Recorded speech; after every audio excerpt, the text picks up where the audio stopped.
Hello guys, ഗൗരീശങ്കരത്തിൻ്റെ പുതിയ episode റിവ്യൂയിലേക്ക് സ്വാഗതം. അങ്ങനെ മിഥുനെ അറിയാമെന്ന് പറഞ്ഞ് കേട്ട് എല്ലാവരും ഞെട്ടി നിൽക്കുവാണ് കേട്ടോ. എന്നിട്ട് നമ്മുടെ ജെസ്സിയുടെ അടുത്തേക്ക് വീണ്ടും നമ്മുടെ ഗൗരി ചെന്നിട്ട് ചോദിക്കുക, അറിയാമെന്ന് പറഞ്ഞു, പ്രണയമാണെന്നും പറഞ്ഞു. ഇപ്പോഴും നിങ്ങൾ തമ്മിൽ ആ പ്രണയമുണ്ടോ, നിങ്ങൾ തമ്മിൽ ഇപ്പോഴും കാണാറുണ്ടോ എന്നൊക്കെ ചോദിക്കുമ്പോൾ ജെസ്സി പറയുകയാണ്, ഞങ്ങൾ തമ്മിൽ ഇപ്പോഴും കാണാറുണ്ട്. ഞാൻ എല്ലാത്തിനേക്കാളും മിഥുനെ വിശ്വസിച്ചു. മിഥുനിപ്പം വാടകയ്ക്ക് ഇവിടെ എടുത്ത് കൊടുത്തേക്കുന്ന വീട്ടിലാണ് ഞാൻ നിൽക്കുന്നത്.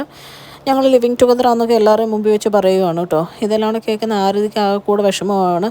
ആരതിക്ക് അറിയാൻ തുടങ്ങുവാണ്. പ്രൊഫസറും മുത്തശ്ശിയും നന്ദിനിയമ്മയ്ക്ക് ആകെ തകർന്നു പോവാണ് കേട്ടോ. ആദർശനും ഭയങ്കര വിഷമമാവുകയാണ്.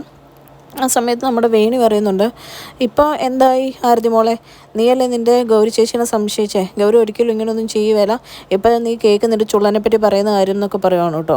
ഇതെല്ലാം കേൾക്കുമ്പോഴും ഇതും പറയുന്നുണ്ട്, ഞാനിങ്ങനെ ചെയ്തിട്ടില്ല എന്ന് പറഞ്ഞ് ചെയ്തിട്ടില്ല എന്ന് പറയുമ്പോഴും നമ്മുടെ പ്രൊഫസർ ചാടി എഴുന്നേറ്റ് പറയുകയാണ്, ഇനി നീ ഒരു വാക്ക് മിണ്ടരുത് എന്ന് പറയുമ്പോഴത്തേക്കും നമ്മുടെ വേണി പറയുകയാണ്, പ്രൊഫസറെ നമുക്ക് പോലീസിനെ ഏൽപ്പിക്കാം കേട്ടോ മിഥുനെ എന്ന് പറയുമ്പോൾ നന്ദിനിയമ്മയും നമ്മുടെ മുത്തശ്ശിയും കൂടെ അതിന് സമ്മതം മൂളുവാണ് കേട്ടോ. ആ സമയത്ത് എല്ലാവരും പറയുകയാണ്, നേരെ ഈ ചെയ്തതിന് ഇവനെ പോലീസിനെ ഏൽപ്പിക്കുകയുണ്ടെന്ന് പറയുമ്പോൾ നമ്മുടെ ആരതി മോൾ ഓടി വന്നിട്ട് ഗൗരിയെ കെട്ടിപ്പിടിച്ച് കരഞ്ഞിട്ട് പറയും, സോറി ചേച്ചി, എനിക്ക് അബദ്ധം പറ്റിയത്, എന്നോട് ക്ഷമിക്കുക എന്നൊക്കെ പറയുന്നുണ്ട് കേട്ടോ. ആ സമയത്തും ഇങ്ങനെ തർക്കിച്ച് നിൽക്കുവാണ്. നിങ്ങൾ പോലീസിനെ വിളിച്ചാലും കുഴപ്പമില്ല, എനിക്ക് ഈ പെങ്കൊച്ചിനെ അറിയത്തില്ല എന്ന് പറഞ്ഞാൽ എനിക്ക് ജെസ്സിനെ അറിയത്തില്ല എന്ന് തന്നെ പറഞ്ഞുകൊണ്ടിരിക്കുകയാണ് കേട്ടോ. എന്നിട്ട് പറഞ്ഞാൽ എനിക്ക് അവളോട് ചോദിക്കാനുണ്ടെന്ന് പറഞ്ഞ് ജെസ്സിയുടെ അടുത്തേക്ക് ചെല്ലുവാണ്. എല്ലാവരും ഇത് നോക്കിക്കൊണ്ട് നിൽക്കുക.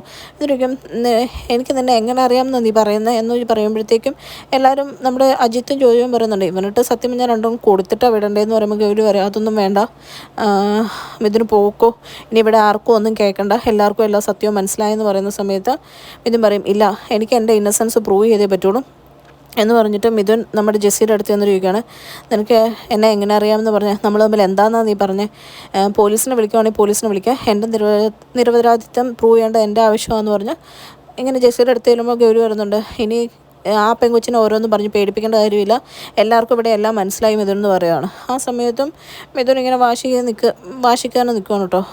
പ്രൊഫസറിനോട് പറയാണ്, ഒരു കാര്യം ചെയ്ത് ശ്യാമങ്ങൾ പോലീസിനെ വിളിക്കാൻ പറയും.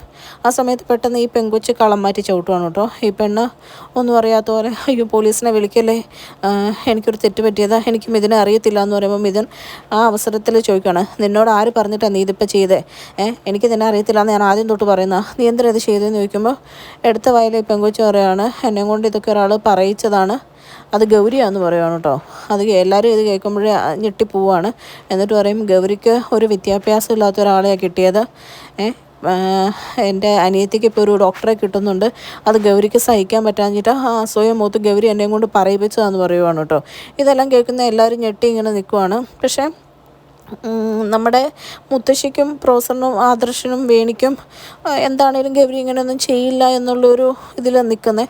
ഇത് കേൾക്കുന്ന ശങ്കർ മഹാദേവൻ പറയും, നീ എൻ്റെ പെണ്ണിനെ പറ്റി എന്നാടി പറഞ്ഞേ, എൻ്റെ ഗൗരിയെ പറ്റി ഇല്ലാത്ത പറയുന്നു എന്ന് ചോദിച്ചു. ശങ്കറിന് പെട്ടെന്ന് ദേഷ്യം വന്ന് ശങ്കർ ജെസ്സിയെ അടിക്കാൻ വേണ്ടി അങ്ങ് ചെല്ലുവാണ് കേട്ടോ. അടിക്കാൻ വേണ്ടി ചാടി ചെല്ലുമ്പോഴത്തേക്കും ആരതി ഇടയ്ക്ക് കയറുവാണ്, ശങ്കറിൻ്റെ ഇടയ്ക്ക് കയറുവാണ്. എന്നിട്ട് പറയും, അവരെ തൊട്ടു പോരുത്, ആരാ എന്താ കാരണം എന്നൊക്കെ ഇവിടെയുള്ള എല്ലാവർക്കും മനസ്സിലായി എന്ന് പറയുമ്പോൾ ശങ്കറും ആകെ കൂടെ അങ്ങ് പകച്ചു പോവാണ്. എന്നിട്ട് നമ്മുടെ ആരതി കരഞ്ഞുകൊണ്ട് പോവുകയാണ് കേട്ടോ.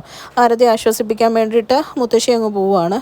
അതേ സമയത്ത് നമ്മുടെ ഗൗരി ചെന്ന് നന്ദിനിയമ്മയോട് പറയുന്നുണ്ട്, അമ്മ ഞാനല്ല, ഇങ്ങനെയൊന്നും അല്ല ഇവളെ ഞങ്ങളോട് പറഞ്ഞത്, ജെസ്സി ഇങ്ങനെയൊന്നും അല്ല പറഞ്ഞു, ഇവളെന്താ ഇപ്പം ഇങ്ങനെ പറയുന്നതെന്ന് എനിക്കറിയത്തില്ല എന്ന് പറയുമ്പോഴത്തേക്കും നമ്മുടെ നന്ദിനിയമ്മയ്ക്ക് ദേഷ്യം വരുവാണ്. നന്ദിനിയമ്മ പക്ഷേ ഒന്നും പറയുന്നൊന്നുമില്ല കേട്ടോ. നന്ദിനിയമ്മ നമ്മുടെ ശങ്കറിനോട് പറയുവാണ്, ശങ്കർ ഇപ്പം ഇവളെ ഇവിടുന്ന് വിളിച്ച് കൂട്ടിക്കൊണ്ട് പോകണമെന്ന് പറയുവാണ്. ആ സമയത്ത് ഗൗരി ഓരോന്ന് എല്ലാവരോടും പറയാൻ തുടങ്ങുമ്പോൾ ശങ്കർ ഗൗരിയെ ചേർത്ത് പിടിച്ചിട്ട് പറയും, നിന്നോട് പറഞ്ഞ് ഗൗരി മിണ്ടരുതെന്ന്. പക്ഷേ ഇറങ്ങുന്നതിന് മുമ്പ് ശങ്കർ എന്നിട്ട് ജെസ്സിയുടെ അടുത്ത് പറയും, നീ ഈ ശങ്കർ മഹാദേവൻ്റെ പെണ്ണിനെയാണ് വേദനിപ്പിച്ചത്, അവളുടെ കണ്ണിൽ നിന്ന് വീണ ഓരോ തുള്ളി കണ്ണുനീരിനും ഞാൻ നിന്നെ കൊണ്ട് പകരം ചോദിപ്പിക്കും, നീ ഈ ദിവസം മറക്കത്തില്ല, നീ ഇത് ഓർത്ത് വെച്ചോ കിടാവേന്ന് പറഞ്ഞ് ദേഷ്യപ്പെട്ടിട്ടാണ് കേട്ടോ ശങ്കർ ഗൗരിയെ കൂട്ടിക്കൊണ്ട് പോകുന്നത്. ആ കൂടെ ജോജിയും അജിത്തും എല്ലാം പോവുകയാണ് കേട്ടോ. പിന്നെ കാണിക്കുന്നതെന്ന് വെച്ചാൽ നമ്മുടെ ആദർശം വേണി സംസാരിച്ചുകൊണ്ടിരിക്കുന്ന സമയത്ത് നമ്മുടെ വേണി പറയുന്നുണ്ട്, ഒരിക്കലും ഗൗരി ഇത് ചെയ്യില്ല എന്ന് പറയുമ്പോഴത്തേക്കും നമ്മുടെ ആദർശം പറഞ്ഞു, ഞാൻ ആകെ കൺഫ്യൂസ്ഡാണ്, ഗൗരിയാണ് കൂട്ടിക്കൊണ്ട് വന്നത്, പക്ഷേ എനിക്ക് ഗൗരീനെ അറിയാം, അവളൊരിക്കലും ഇത് ചെയ്യില്ല, അതെനിക്കും വിശ്വാസമാണെന്ന് പറയുമ്പോഴത്തേക്കും നമ്മുടെ വേണി പറയുന്നുണ്ട് കേട്ടോ.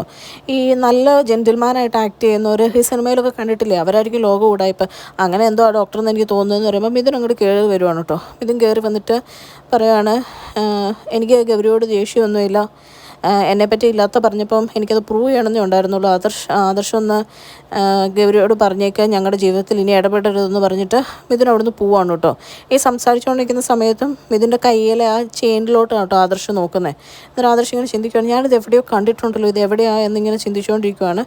എന്നിട്ട് മിഥുൻ അവിടുന്ന് പോകാൻ നേരത്ത് നമ്മുടെ വേണി ആദർശനോട് പറയുകയാണ്, ഈ സിനിമയിൽ കാണുന്ന പോലെ തന്നെയാണ് ആദർശേട്ടാ, ഇത്ര ജെൻറ്റിൽമാനാണെങ്കിൽ ഈ പുള്ളിക്ക് എന്തെങ്കിലും ഒരു ഇതുകൂട്ടുണ്ടായിരിക്കും, അത് 100% ഉറപ്പാണ്. പക്ഷേ പുള്ളിയായിരുന്നു വില്ലനെന്ന് നമുക്ക് ലാസ്റ്റേ മനസ്സിലാവത്തുള്ളൂ എന്നിങ്ങനെ പറയുകയാണ്. വേണി പറയുന്ന ഒന്നും സത്യം പറഞ്ഞാൽ ആദർശ് കേൾക്കുന്നില്ല കേട്ടോ. ആദർശ് ഇങ്ങനെ ചിന്തിച്ചുകൊണ്ടിരിക്കുകയാണ്, ഞാൻ ആ ചെയിൻ എവിടെയാണ് കണ്ടത് എന്നോർത്ത് ഇങ്ങനെ ഭയങ്കര ഡീപ്പായിട്ട് ചിന്തിക്കുമ്പോൾ നമ്മുടെ വേണി ചോദിക്കുന്നുണ്ട്, എന്താ ആദർശേട്ടാ ഓർക്കുന്നതെന്ന് പറയുമ്പോൾ ഒന്നുമില്ല എന്ന് പറയുന്നുണ്ട്. അത്രയും കാണിച്ചുകൊണ്ടാണ് എപ്പിസോഡ് അവസാനിക്കുന്നത്. ചാനൽ ഇഷ്ടപ്പെട്ടാൽ ലൈക്ക് ചെയ്യാനും സബ്സ്ക്രൈബ് ചെയ്യാനും കമൻറ്റ് ചെയ്യാനും മറക്കല്ലേ. Thank you.